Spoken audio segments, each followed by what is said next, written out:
What is up, everyone? Welcome to the Football Chatbox. My name is Ryan, and today I'm joined by a special guest, Chaza or Charlie Roberts, I should say, from the FPL Addicts Pod. Chaza, how are you doing? Good evening to you, Chatbox. Pleasure to come back on. Thank you for the invitation once again, mate. I'm just so excited to get stuck into these issues that are certainly worth discussing, but also the chaotic round of what the FA Cup has transpired to be. I know, right?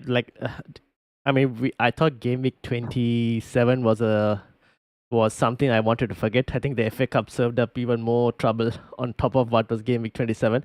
And before we went live, we got like the news that Lewis Hall is also now out for the rest of the season as well for Newcastle.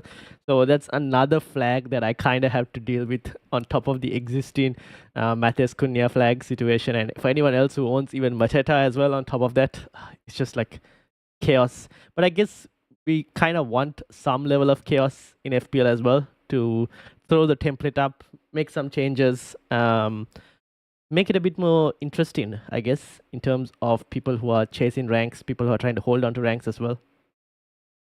To consolidate and complement what you're saying, too, I think it's important for managers to sort of look at the next 2 weeks instead of everyone trying to figure out a chip strategy. Because let's face it, there's a curveball that's thrown every so often this campaign. We've seen the variety and how powerful having 5 free transfers can be. I think we just need to sort of tone it down a little bit, try get past game week 29 without using a chip, because the way things are shaped up, I think saving the chips for later on in the season are going to be more precious. Indeed. I'll be interested to know who exactly is playing a free hitting game in 29 because I would like to see what exactly they would be doing in terms of what their squad is right now and what their team would look like. So maybe I'll have a look and see anyone on if on Twitter or anywhere is playing a free hit. Let me know. Maybe we could get you on the pod for next week just to get your ideas as well. But I'll bring up Ben Krelin's fixture tick and we can kind of like talk chips. I did listen to Planet FPL. James, they had their chip pod that was released basically today morning our time, yesterday basically I think. And I went through it and I was listening to it and I was like, the conclusion that I came from that is a lot of things are possible and it's going to be very hard to exactly predict where things are going to end up. And that it would be ideal if you could save your wild card ideally till 31 if possible to get the most amount of information. But even in 31 there's a possibility that you might not know what the doubles would be like for 36 or 37, and because of that you might want to prioritize what chips you have. So basically, if you got the triple captain, the assistant manager, bench boost, free hit, you kind of need to yourself prioritize what you think is the most important chip and play it according to the weeks with the information that you have at that time. Which is why I guess you said try and avoid free hit 29. Ideally, I think that would be a best case scenario because just to navigate 33, 32, 34, 36, maybe 37 as well. There might be some blanks potentially. Again, we don't know. And we might not get that information in 31 as well. We might have a slight idea of it though. But a lot of that depends on obviously the current European fixtures that are ongoing right now in terms of the current round with regards to not only Arsenal and Liverpool and Aston Villa in the Champions League, but also Spurs, Man United and Chelsea as well in terms of how their European legs go. Now, obviously, Arsenal and Aston Villa have put up, I think, good. Arsenal have definitely won their tie with 7-1 thrashing. Aston Villa obviously beat Club Brugge 3-1 away from home, and now that's also in a comfortable position. Obviously, Liverpool play tonight, so we'll see how they go in PSG, and that might also affect how Game Week 28, how Liverpool line up against Southampton. If it's a much more closer, tighter game against PSG in the first leg, could see a decent level of rotation. Maybe not too much. Maybe we might still expect the main players like Salah, maybe even Trent to possibly feature against Southampton. And then obviously the second leg is also kind of important because those are all of that information kind of determines where the doubles, whether they'll stay in 34 or whether they'll move to 33, 36, etc. Thoughts? I think in the lead up to Game Week 29 and why it is important to, if you can, save a chip, is that we've had so much time to absorb this information. For example, what was a big emphasis is that Villa and Liverpool played their double game week all the way back in 25. So we've been able to try and build a side which we've got boundaries. Let's work with them. The only reason why I believe people probably swerved against that is bringing in Crystal Palace assets. The Newcastle been good, but now they're starting to derail. Liverpool, despite the good fixtures, you could probably pinpoint a certain time to get rid of each of our assets. And then Aston Villa, they've just been up and down. So I think the way you look at it from an FPL perspective, especially for 28, it's a really good week to bring in Brentford assets, not because they play in 29, but Aston Villa's record the game after they play a Champions League game is atrocious. Yep, that's true. Yeah. I think with this one, especially in the running, it is too hard to predict. And I'm in agreement with you to save it till 31. And in fairness, there's a lot of sides who we may still have in 29 and then head into 30. They still have a good fixture for another week. So despite it, the con is a short turnaround from 30 to 31. But we may get that important information in time. What is also handy is playing the cup games before 30. Yep, that's true. The other thing I guess we need to add as well is not everyone might have the luxury to wait till 31 because I've played my assistant manager chip. I know you played the triple captaincy in game week 25 on Salah. Did you save your assistant manager chip or did you play it in 26? Oh, you have it. Okay. So because someone who's, for me, I've played the system manager, so I don't really have to worry too much about where I need to now fix.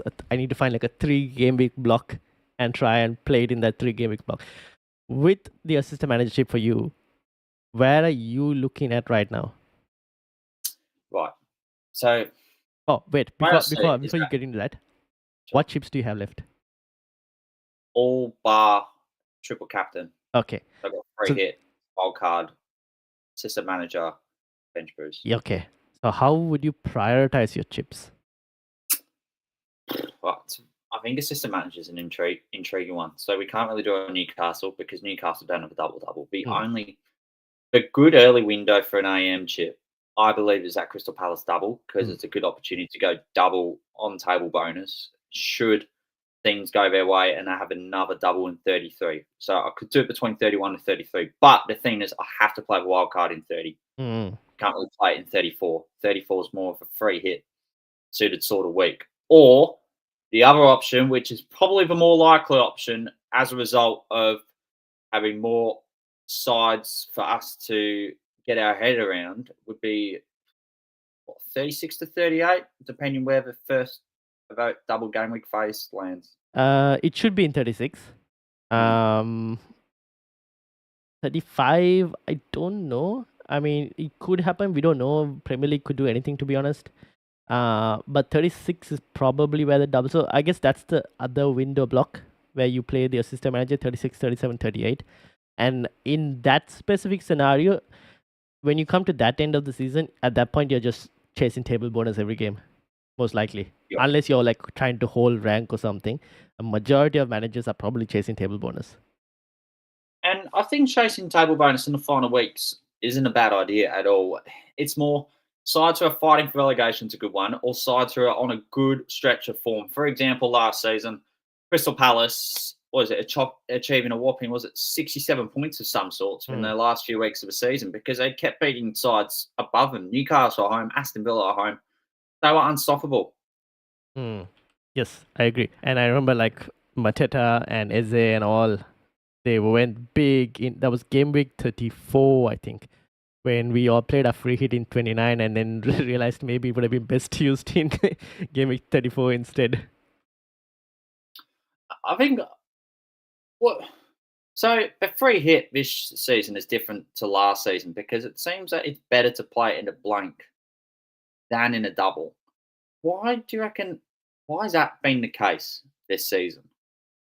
Oh, you mean for this season, or you mean like? Yeah, for this season, why is it better to play in a blank in comparison to a double game week? At the moment, it looks better to play it in a blank because of the amount of players you might be missing. But the more and more like teams get knocked out, right? Look at our current squads, and the teams that have fixtures in 34. the teams that have fixtures in 34 right now are Leicester, Ipswich, which we don't have, and most likely no one has. Everton, Chelsea, which people do have. Liverpool, people do have. Wolves, I mean, they might still have with like Ent Nouri. And then, And Cunha from yeah, his Cunha. next holiday. Yeah, exactly. He'll be coming back from his suspension. Then obviously he might do something crazy and again get another holiday. And then obviously you have Spurs. Now, on top of this, you could still have, oh, I should mention, you have Newcastle as well now on top of this, which people already have and will have when they double up in 32 as well.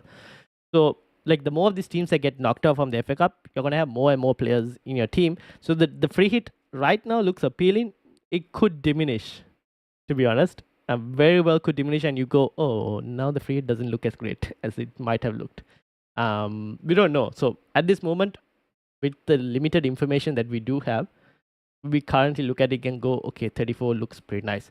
And I guess that's because when you think about it, if we're looking to like wildcard, right, for example, in like 30 or 31, City are a team that look appealing on that run from like the until 30 or even starting like 29 to till the end of the season. City become a bit more appealing, and they most likely will blank in Game Week 34 because Aston Villa have an easier FA Cup tie against Preston. And if Aston Villa are still in the Champions League as well, at which they look like at least this round they'll qualify. So that will most definitely be a bank. So that's kind of where people go, okay, you might have double City at least in your team at that point, and you might have a potentially Erling Haaland, which is like 14 million. You're not going to sell him and buy him again. So you'd rather free hit, I guess, in that situation. So that's kind of why it looks appealing at the moment, but it's all squad dependent. What could be useful for you might be different for someone else. That's how we're seeing it this season. There's a lot of variety involved, and fair play to those who played the assistant manager and went Emery, then double Glasner. That's hitting jackpot right there. I mean, Salah triple captain, and then what you mentioned, Emery and double glass. Now that worked out perfectly for anyone who did it. But yeah. Okay. So I guess basically what we're saying is, if you can, try and save your free hit if you have it still, and try and avoid it on 29. But let's get in obviously to the fixtures for this week, because like the chat is mentioning, there are people asking, Manish is asking for best replacements for Ahmad. Quinton, welcome, asking for, should I do Hall to Aina or should I do Hall to Pedro Porro? Com, welcome as well. Divyam as well, welcome, asking about Lewis Hall. Yes, he is out for the entire season. And Com is mentioning looking at doing Lewis Hall to Ent Nouri. So a lot of obviously transfers. Shout out to Chad and Sir Matt Bugsby as well. So a lot of people are looking at transfers, which initially we probably wouldn't have been looking this week to make a transfer. It looked like everyone's squads were like perfect to like a roller transfer. And now we're put in a situation because of all these suspensions and injuries where we need to make a transfer. But the transfer we make this week might have effects, or will most definitely have effects on what we do in Game Week 29 and Game Week 30 as well. So we'll start off with obviously the Forest versus City game. Forest at home, I mean, recently their data has plummeted, like the defensive stuff. City have looked better. Now, I mentioned Haaland before, where he could become an option going forward. For those looking to not even free hit, might potentially be looking at getting Haaland in if they wanted to. Marmoush could become a Cunha potential replacement option. Or Gene concussed Mateta. Let's say that. In fairness, I think he might be the guy I might bring in this week. But it's just his minutes, but also how often is he going to return it? The better way is to go Erling Haaland, but it's just, does your squad need genuine major surgery at a time where our priority is to just get 11 on the field? Yeah, true. I don't think it's necessary at this time. Yeah, especially like if you don't have the transfers, like I'm sitting with like one free transfer. I really can't afford Erling Haaland unless like major surgery, which requires massive hits, and I'm not willing to do that at the moment. It should be a good game, however. Yes. There's a lot of FPL relevance, especially those who still have Forest defence and have kept them for the intention for blank game week 29. But City, Like maybe it is a week to bring one of them in, probably not a defender. Back-to-back home games after this looks a bit more appetizing. But I reckon it should be a ripper. Early kickoff. Can't go Mm. wrong. Now, I mentioned Marmoush as Cunha replacement. On the other side of the pitch, Chris Wood. I think he's the number one target if you somehow don't have him. Mm. And Yeah, even worthy of keeping him after playing Game Week 29, because in Game Week 30, he's hosting Manchester United, in which he scored against them in the reverse fixture. and I can confirm they look pretty bad right now. So, yes, that is definitely a really good fixture as well for Chris Wood. Now, I had Chris Wood. I sold him. Wish I never sold him, to be honest. I don't know why I did it. Bought him Beto. Was transfer decision because Beto got injured after that. But I'm probably looking to bring in Chris Wood this week for Cunha. Because I kind of need a striker. Now, obviously, Isak played in the FA Cup, but came off again with another niggling knock, potentially. We kind of had to wait and see on that as well. So it's between Marmoush. Actually, this is where I'm like, it's either Marmoush or Chris Wood. And I might end up with both in Gaming 29. But the question is, who do I get first for this week? Is what kind of I where I'm at. think, yeah, it's a fair question. I think out of the two, it would be Chris Wood because his home form this year is so impressive. And he managed to score at home to Liverpool, scored a hat trick at home to Brighton too. Yeah. So I guess we're leaning slightly towards Chris Wood. I think so. Yeah. Anyone else from this fixture? Would you look at Guardiola, for example, or is City's defense just not good enough for that level of investment? I think it's wise bringing a City player in a way to one of the best sides renowned to be in the league this season. But I'd say heading into their game against Brighton next week is a great time to bring in a City asset. It's just more of its timing. That's all it is. Who I do like from Forest, however, he looks really good in the cup. Anthony Elanga. I think he's a really good shout. Anyone looking at Amad Diallo replacements? There's one potential option, same price tag. Morgan Rogers replacements as well, even though he keeps scoring in the even if he keeps like doing really well in the Champions League, and then I know getting man of the match performances in the Champions League, and then comes to the Premier League, and I'm like, yeah, no, not doing that here. So yeah, I mean, Elanga good. Morgan Gibbs White as well, I should add, another good option as well. So there are assets in this fixture that we kind of want. I guess the question is like, can you afford to wait one more week? Because next week both of them have pretty good fixtures, so attacking wise as well. Cool. Brighton versus Fulham. Brighton have improved after their spanking that they received. They've improved so much that I think they're like second or something in terms of attacking data in the last 4 game weeks. The only thing with Brighton is they have enough depth to also rotate. And now Welbeck is back. Obviously, Joe Pedro started, scored twice. Welbeck came on, scored.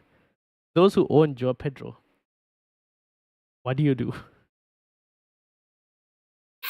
Well, I wouldn't say why it would be wise to get rid of him heading into a game week where it's reduced and Brighton also have a game. So I think for this fixture, he got an assist in the reverse fixture. That looked yesterday in a 3-1 defeat early in the season. Might be worth a roll on field if you're able to. But if he's there for cover this week, yeah, by all means go for it. It's a good fixture. Thing with Fulham is they're very well capable of like keeping it tight in terms of defense. The other thing I guess is Brighton have other options as well in terms of attacking returns. Minter has looked pretty decent. Mitoma is flagged right now, so might want to wait and see in terms of that, where he stands, because I know people bought in Mitoma as well as a replacement before. From Fulham, Raul Jimenez is their main striker, but I know Quinten loves a bit of Muniz. He could also obviously feature at times. So what would you do with Fulham attack? Keep, sell? I guess keep, because they play a fixture in 29. I wouldn't buy. Yeah. Just because of the rotation third. And fairness, I think Muniz has looked good recently. There's a shout out for Quentin on that front. Yeah, I think with Fulham too, if you don't mind me, I'll just go pivot back to defence quickly. Anthony Robinson's an interesting one all of a sudden. Mm. Like, you'd keep because he's got a game next week, but you're a bit worried for minutes, wouldn't you? Ooh, would I That do? You rotation. mean because of the benching last week? I think the benching Yeah. was more to do with the fact that they had the cup fixture against Man United. They did do a mass rotation, and they still won, but they did do mass rotation. Now, obviously, Yeah, right. Combe has mentioned that Brighton haven't beaten Fulham in the 9 Premier League games they have played against each other. But on the flip side, they have no Sasa Lukic, who has been really key for Fulham. Although with that stat, I would also mention that until the FA Cup fixture, United hadn't lost to Fulham since I don't know how long, and then they got beat. So I mean, the form right now is with Brighton, and I think the Sasa Lukic being missing is a bit of a problem for Fulham because he's very key for them. Cool. All right, we'll move to Palace versus Ipswich. Obviously Mateta out, probably concussion protocol, so he will be missing this week. Whether he'll be back for Gameweek 30 is kind of what we're kind of waiting to see. Munoz, really good fullback. I mean, if not for the blank, he would be first on everyone's shopping list. He's the best player to target for this Yep. game, but it is a logjam sort of fixture because you'd only go down that path if you know you're going to free hit the next week. Yes, that's true. If you're free hitting, then yes, definitely. I probably wouldn't get Nketiah only because he seems to be just a short-term hold for while Mateta's out. Yeah, I was gonna ask that because I mentioned it on my buy and sell video yesterday. I was like, Nketiah only if you're free hitting in 29 and wildcarding in Gameweek 30. 1 big punt, that's it. That's purely it. Because there's no one else for them to play in that forward spot. But apart from him, Ismail Sarr obviously was not returning at all and then suddenly goes out and gets a double-digit haul. Is he a midfielder to keep an eye out for, or do we think that we should maybe just go towards Eze when the time comes? I wouldn't necessarily. You don't have to go towards Eze in the double gaming period. Sar's a great differential. I think what Palace has shown recently is how well they are on attack, but also defenders converting themselves into attackers, such as Munoz through the course of this campaign. So it's a great opportunity to go in a variety lane. Yep, fair enough. Okay. Apart from Munoz, would you go any other Palace defenders, Mitchell or even Lacroix at 4.5? I like Lacrosse. I think he's good. Yeah, he's really good from a set piece threat too. So any budget, anyone wants a budget option, probably. That's Bro. yep. But What is it? How do you pronounce it? Is it Lacroix? Is it Lacroix? Or is it Lacrosse? I don't know. I don't know. He's French, so Yeah, okay. yeah. I have no idea how to actually pronounce it. I'm just pronouncing it. But yeah. Anyways, all right. We move. Liverpool versus Southampton. 3.45 expected goals. We're expecting I agree. massive spanking here. The question is, do we expect the likes of Salah, Trent to probably start in this game? Yes, but it's just more a matter of if I get rotated off early, which has been an occurrence for Alexander Arnold. But for us owners, if he's getting the clean sheet points and he goes off before they concede, we can't really complain. But it is something to monitor, nonetheless, but low priority. No, I think everyone starts the way they should. Just manage minutes, as you said. Yeah, fair enough. Now I'll ask you because you do without revealing too much of because I know you'll keep your captain's corner for the addicts lads, but captaincy, even with potentially maybe reduced minutes, is Salah still the one this week? Yes. Straight Easy. up. Yeah, fair enough. Okay. Anything else to add from Liverpool? I guess people who have Gakpo, do you still hold on to Gakpo? I don't think anyone has too much, but still. Well, I did see a tweet. I don't think he made it to training against PSG, so that's a concern. I just feel that this is Southampton at home, the worst side in the league. If you've held on to him for this long and you can't hold on to him for this game alone, what was the point of holding on to him in the first place? Yeah, fair enough. True. Probably then get a look to sell, most likely. Yep. All right. Actually, play him and then sell him after next week, basically. Yeah. Correct. Yeah, sell him at 29. Yep. All right. Brentford versus Aston Villa. Now, you did mention at the start Aston Villa after Champions League, not the best team.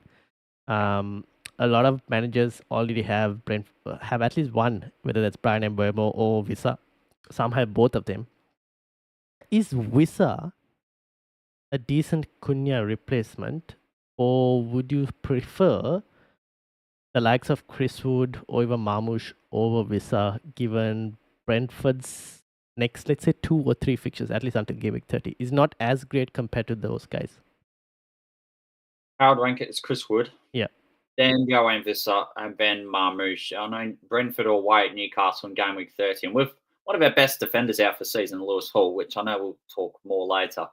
That's a good fixture for Brentford. And they beat them 4-2 in the reverse fixture. Visser cashed in on it. It being a home game where Visser thrives better in comparison to going on the road. Brilliant fixture for him. Yeah, no, great get for this game. I think what the confusing part is you don't head into next week, and you've already got 3 or 4 players who from Bournemouth or Brentford, they're playing against each other. Do you want 5 players within the same game, or do you want to try your best to get a player from another game just to vary it up a bit? Yeah, that's the other thing why I'm like that's why I haven't looked into Visa too much, because I look at that Bournemouth fixture as just a standalone 1 week fixture, and I go, not the easiest of fixtures. Bournemouth are not an easy team to play against. So that's kind of why I'm like, I prefer like a Chris Wood, because next week he's got Ipswich, which is a brilliant fixture. And if I needed to put someone like a captaincy next week, Chris Wood will potentially be up there, to be honest, with the lack of captaincy options for next week. No, I think that's going to be a great discussion next week, game week 29, because there's no Salah, and he's been the answer for the majority of the campaign. And I'm with you. I think Chris Wood could well be the main option, excluding Haaland. Yeah, excluding Haaland. But like, not everyone can get to Haaland unless they're free hitting or have the luxury of transfers. That's the thing. Yeah. And if Cunha was there, Cunha would have been in part of the discussion. But now he's not there, so he's not as well part of the discussion. So it's Chris Wood, maybe a Palmer, but confidence on Palmer is very low, and they're playing Arsenal as well. Not easy at all. There aren't that many options unless anyone wants to go and put it on Bruno Fernandes against Leicester. But like, I don't think anyone has the confidence to go there as well. So yeah. Yeah, Visa, I guess, good. Mbeumo, good as well. Anyone else from Brentford? I've liked the look of Mikel Damsgaard recently. I think he's delivered better FPL output, and maybe one who could be a curveball in the blank game week is Nathan Collins, who pretty sure has delivered the second most assists of any defender this season. Comments, I could be wrong, just let me know. But if Anthony Robinson's the first, I think Nathan Collins would definitely be within the top 3. I don't know. I don't remember Robinson getting that many assists. Maybe fantasy assists, but I'm not sure about. Yeah, right. Yeah, it could be. I mean, Collins could be. Maybe Collins off a set piece. I'd say that's about it. Yeah, fair enough. You wouldn't get anyone from Aston Villa, let's say that. No. Even though some of them, like Asensio, has been looking pretty decent for them, but it's not the time. Yeah, their fixtures are gone, so probably not. Now Wolves versus Everton. This is now, yeah, it's become way more interesting than it should have, because of the Cunha suspension. Because now there's so many questions about Wolves. Now, obviously, in the chat it was mentioned with regards to Lewis Hall replacements. Ent Nouri is one of those options for a Lewis Hall. Not only Lewis Hall, but even like anyone looking, like I have to kind of, if I want a decent forward line, I kind of had to sell Trent over Lewis Hall for next week just to get the funds. And even Trent to a Nouri is not a bad idea for me, to be honest. So he's one option. Obviously, on the flip side, they're playing Everton, who also have pretty decent defensive options, but maybe not with the same attacking threat that Lewis Hall has. Up front, I guess, is the question for Wolves, because Cunha is not there. Even though Cunha doesn't play the number 9 spot, the number 9, is it going to be Strand Larsen, or they had Muntesi, I think. He's a midfielder in FPL at 5 million. He played the up front as well. Now, I don't know who's exactly going to fill the Cunha void. And do you think Cunha being out is a slightly bigger loss? And maybe that even with the decent fixtures for Wolves, they might not perform as we expected? I think Wolves might perform okay. It's just more by getting that influence and creativity of him. Mm. You understand, especially in the last month, how integral he is to the way they style things up on the pitch. I think Strand Larson isn't a bad option because he's a good potent target up front. He's good from an aerial perspective as well. We saw him go on somewhat of a goal scoring spree through the course of a campaign. As mentioned by you, 8 I think he's probably the top Lewis Hall replacement if you're on a budget of some sort. But what I've been really fascinated about, however, is the rise in Everton and their Mm. form recently, and they're even defenders contributing. We saw O'Brien score away at Brentford, and then Mikalenko providing the assist alongside Beto. Actually, Yes, that's the other guy, Beto. Now, obviously, maybe going for Endai was not the right call all along because Beto has just. He blanked last week, but he's been on insane form. Probably the most informed striker right now. yeah. So, Uh, do you think Beto is an option?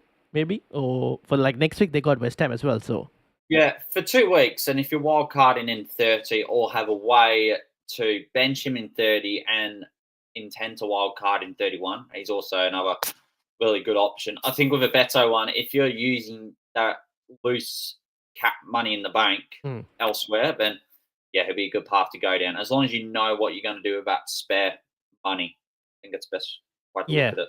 So that's because, like, for example, like if I wanted that second more expensive forward, right? Because I guess this is where it comes down to, because a lot of people have Isak as well, right? And now you don't really want to be selling Isak and then having to buy him back again in Game Week 30 as well, because if he's fit, this is. But let's say you wanted to sell Lewis Hall and keep Trent and bench Trent, because he has the fixture in 30 against Everton. Then in that case, Beto becomes like that option, because trying to get like mid-priced forwards and keep Isak on the bench alongside a Salah is not as easy. But maybe having one budget price striker like a Beto alongside one mid-price forward and benching Isak and Salah, then it becomes a bit more doable. Yeah. So would you put Beto as that best mid budget forward, or because Joe Pedro and Welbeck are also along the same price section, so would you put them slightly higher, or because they're harder fixtures, because Brighton have what, City next week? If you look at the security starts, which is one of the big emphasis in key points when picking players in a time such as this, Beto over the Brighton forwards. Okay, yep, fair enough, agree. All right, anything else to add on this fixture? Just reckon it'll be a cracking game, to be honest. I don't mean to say much from an FPL perspective. Yeah. We've covered all bases. It's just that, and you know what I like about this? It's a quadruple header on a Saturday, Yep, fair enough. which is pretty good, and it's not often we get that. Yeah, that's true, that is true. It's just maybe not amazing for those watching back home in Australia. But if I was still staying back home, I'd just be hiring the couch for the entire evening. So It's fine, goal rush it is. yeah, that's right. Yeah. Exactly. All right, we move over to the Sunday fixtures. Chelsea against Leicester. Can Cole Palmer redeem himself? It's a Cole Palmer game, isn't it? But he's been really interesting recently. Christopher Nkunku, he's all of a Yes. sudden popped up in the right positions, but also a great differential. If you want to get someone, it's definitely this week, probably not the week after, because of his fixture and how difficult it is. Pedro Neto, he scored 11 points against Southampton last time out, and now he's at home to Leicester. He has a really good track record against promoted sides. This could be the week. If you want swing. Yeah. If you're looking for differentials, that's Pedro Neto and maybe Nkunku. In defense, something I've thought of asking as well. I was considering this before Arsenal put 7 past PSV, but Kukureya obviously has been pretty decent for Chelsea attacking wing back as well. Because I looked at like Chelsea's fixtures, they got Leicester this week, obviously. Then obviously Arsenal next week, and then the week after they had Spurs, which Spurs might be like focused more on Europa League and whatnot. So I was like, oh, maybe it's not too bad, to be honest. Maybe not. I guess Chelsea defense. No. No, I think it's a fair shout. In the last game week, they were the side that produced the most double-digit hauls of any other side, with 4, and 2 of them coming from their goal scorers, it being defenders in Colwell and Kukurea. I think Kukurea scored 3 times at home this season, so he fares well in home matches. Scored against Brentford, from what I can recall, Wolves, and then would have been last weekend against Southampton. So this is a really good fixture for him. So if you want to go Chelsea defense, it's probably not popular, but if you really want to attack this week, especially, it's a fair route to go down. Yeah, fair enough. I think if Chelsea had a better fixture in 29, he would have been a bit more popular. But the Arsenal fixture does kind of throw it off. Does throw it off. Yeah. Anyone else from Chelsea? No, probably not. It's really revolved around one figure. Let's face it. Yep, fair enough. Even though the one figure is not getting us FPL points at this moment. Well, I'll be very intrigued, especially if the scout puts up another article and Palmer blanks against Leicester, and then he goes through all these stats, and then there's more fire sales. It's been a restless community when it comes to the highest fantasy point scorer last season. The thing is, if it blanks again, there'll be huge discussions on sell Palmer to get Haaland next week. Yeah. Actually, I've got a question for you. Yeah.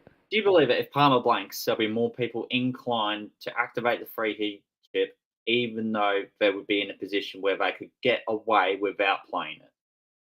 Oh, no. I think it's more likely to sell Palmer than play the free hit chip. Okay. Yeah. I think people would be. The thing is, it depends on what Haaland does as well. If Haaland blanks, then no one's really thinking. If Haaland goes like a hat trick against Forest, Haaland's on every thumbnail of every FPL YouTuber for next week. I'm telling you that now itself. But I guess it depends on both of them. But I'm hoping Palmer can get some points. Obviously, Combe is looking at potentially maybe even captaining Palmer over Salah. But all depends on how the PSG game goes. Just about that. What about that was a big war on Twitter during the week, wasn't it? Especially with content creators going with Captain Palmer. And if you're watching jet ski photos, they could be back for another edition. Do whatever FPL Olympian says, but just do the opposite. Basically. Yes, right. It is what it is. All right. Spurs versus Bournemouth. Now, Kluivert scored a wonder goal last week. Obviously, Spurs could actually rotate heavily in this game because they've got Europa League, both legs on either side of this fixture. That is most definitely the priority right now. Bournemouth could get some returns here. Now, we've been speaking about midfield replacements. I guess the Bournemouth lads are still on top of that list. The likes of Kluivert and Semenyo have probably moved higher than Dango in terms of priority because Evan Nilsson is back. Now, Evan Nilsson, could he become an option as well for a forward option, but next week? Maybe not this week because we don't know about the minutes yet. Definitely. Yeah, I reckon it's a fantastic differential. He's only owned by less than 2%. 2 at home to Brentford. From what I can recall, he scored in the reverse fixture, which ended up being a 1-1 draw. He's a really good impact player, especially coming off the bench. Puts up some really good shots for the side. And it's probably an aspect in which Areola has thrived on this season is using his substitutes and how efficient they have been when it comes to on-pitch impact. Yeah. Now, in terms of impact, Dango had a really cold pen in terms of the FA Cup. So he's a player with confidence, but the managers that own him right now aren't as confident in terms of his minutes.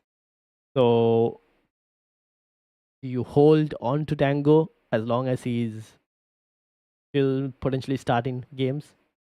Or would you look to bench or sell? Sorry, it's not bench, sell. If you're in a need where you're trying to scrap for 11 players and hold as many transfers as possible after 29, it may as well just bench him, I think, for this week. If there is a selection where you could play Dango or get a replacement, for example, a forward who's either been suspended or injured, been a big predominant case this week, you would go for a transfer in a replacement and play them on field. Yep. I'd say just hold on. I think Bournemouth actually have a good fixture after game week 29 too, which helps. They've got Ipswich at home. So that makes it even more of an intriguing decision in terms of how long you hold these assets for. Yep, exactly. On top of that, in defense, they've looked pretty decent. Kirkes, obviously the man responsible for getting Cunha sent off, could he also become like... Now, I know a lot of people already own Kirkes, but like I don't have Kirkes. But if I was to sell like a Trent or a Lewis Hall, compared to an Ant Nuri, would Kirkes be a bit more of a better option, or does Ant Nuri just have the better fixtures, so because of that he is higher in terms of ranking? I think Kirkes can return against anyone. Yeah, he returned away at Newcastle, especially. He got an assist, and I think he got another return in that game too. So I think based on form, Kirkes is the better pick. Ait Nouri, we saw how well he can do in certain games. I just think for what we've known as of recent weeks, Kirkes is the better pick. Yeah, fair enough. Nuri can become a troll at times as well. He looks very attacking, but just doesn't get the returns. Especially if he gets involved in a scuffle post-game, as we saw in our home game against Ipswich. Yep, that's right. Okay. All right, so we'll see how it goes. One thing to add is Bournemouth have... is it Joshua Hill or Hill? At 3.9 million, who played centre half for Bournemouth because Zabani's red card. Now, when Zabani got that red card, he was playing right back instead of Lewis Cook. So the thing with him is he might be a minutes risk, because obviously he'll play this week because Zabani has one more game to serve in terms of his suspension. But I guess the question is whether he'll revert back to right back when Zabani is back, or whether Lewis Cook will play that spot as well. That's kind of one thing to monitor and see. Now, is it a big game anymore, or is it just a one-sided competition as United host Arsenal on the weekend? It's more one of those fixtures where it can be a dangerous game for Arsenal, especially how much on a high they did experience last night away at PSV. And they can be vulnerable in not backing their performances up. So it is a danger game. We saw United at times, as much as they've been below average for a good while, but when they do play good, they can be hard to stop. So don't think you get anyone in from United, definitely not. For Arsenal, it's just more of a matter of, do you field or bench certain assets? So, for example, a Gabriel, I'll field. possibly field, right? Yeah, because United struggle to score unless it comes from Bruno Fernandes. I know people have Bruno Fernandes, so I would start Bruno Fernandes in that specific situation. But I would also start Gabriel, because on top of United's inability to score goals or create chances, they're also pretty bad from set pieces. And Arsenal thrive from set pieces. So Gabriel is definitely one of those routes to goals. So I would definitely feel Gabriel. But in terms of like Wanyeri, I guess that is a bit more of a question depending on who you have in your forward line and who you're benching over him.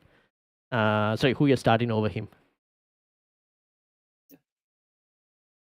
I guess anything else on this to add? I guess one thing to mention is obviously Arsenal haven't done too well this season when they've played teams who've played either back five or a deep block, like West Ham, sometimes Forest as well. So could be a bit more of a cagey game. But I do still expect Arsenal to come away with the win for this one.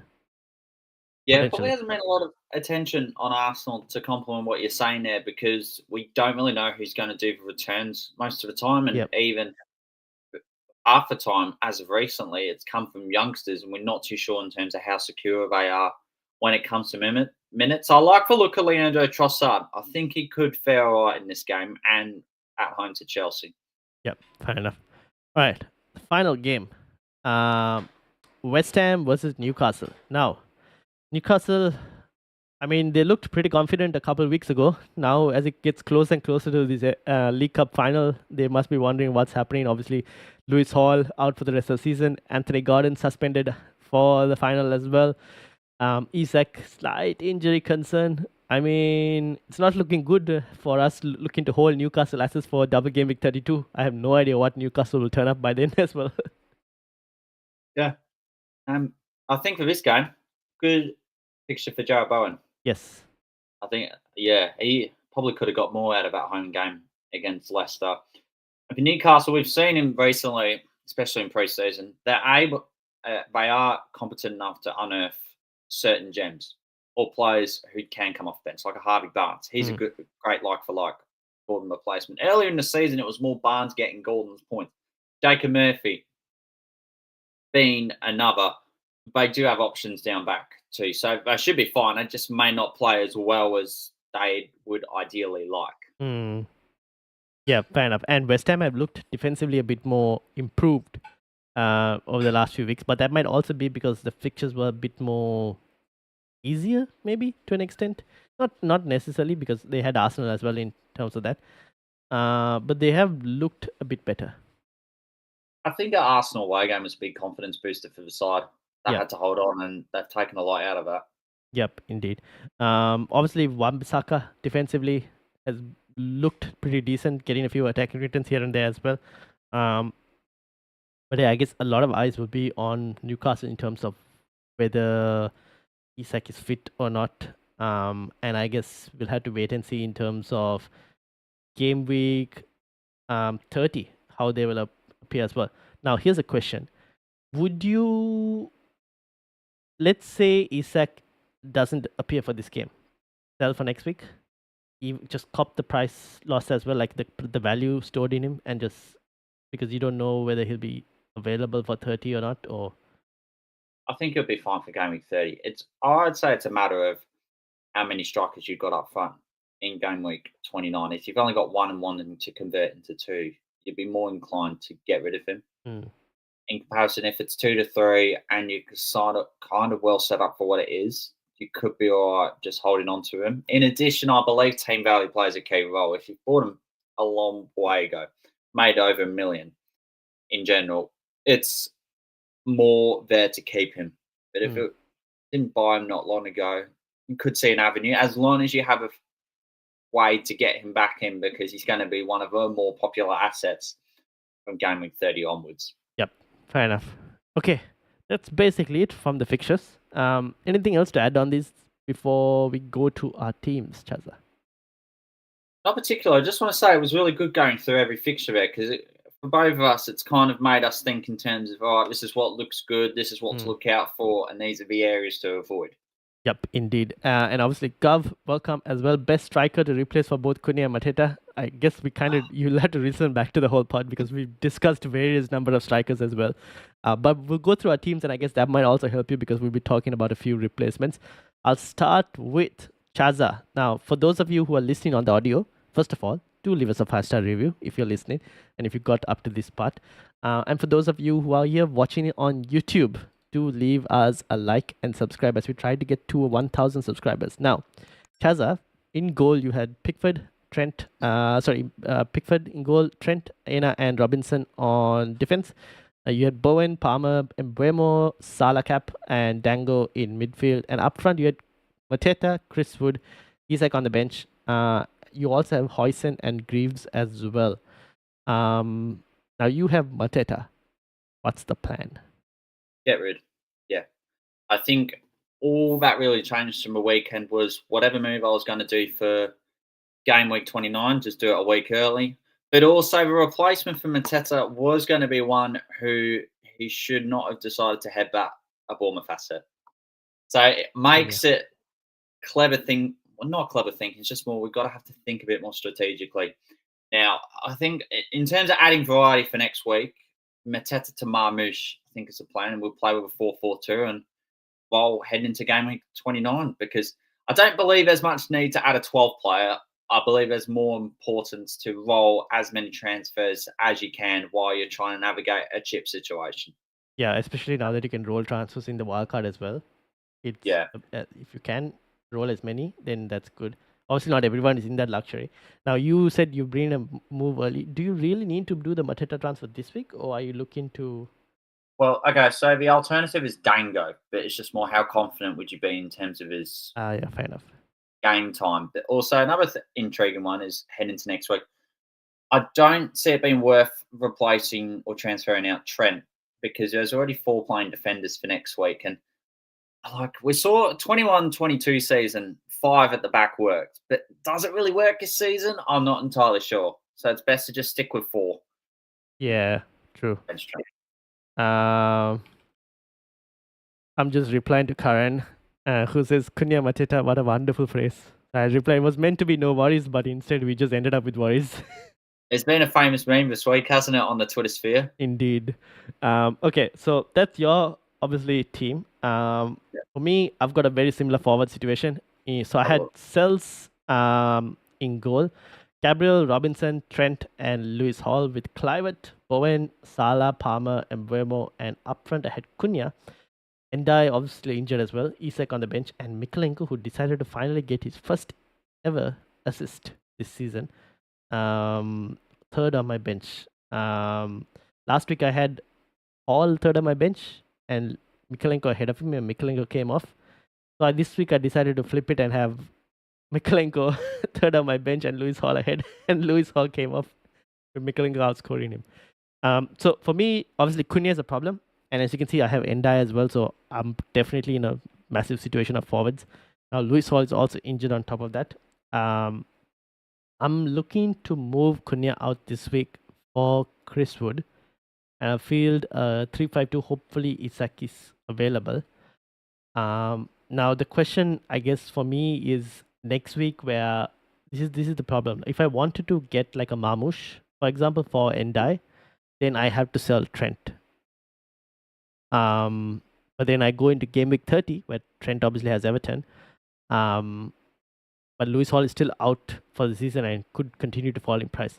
So I have a decision to make in whether I sell Lewis Hall. But if I sell Lewis Hall, then I can't get like a Marmoush. I would end up getting like a Beto instead because of the price limitation, because I've kept Trent, Isak, and Salah on the bench, which is a lot of money stored.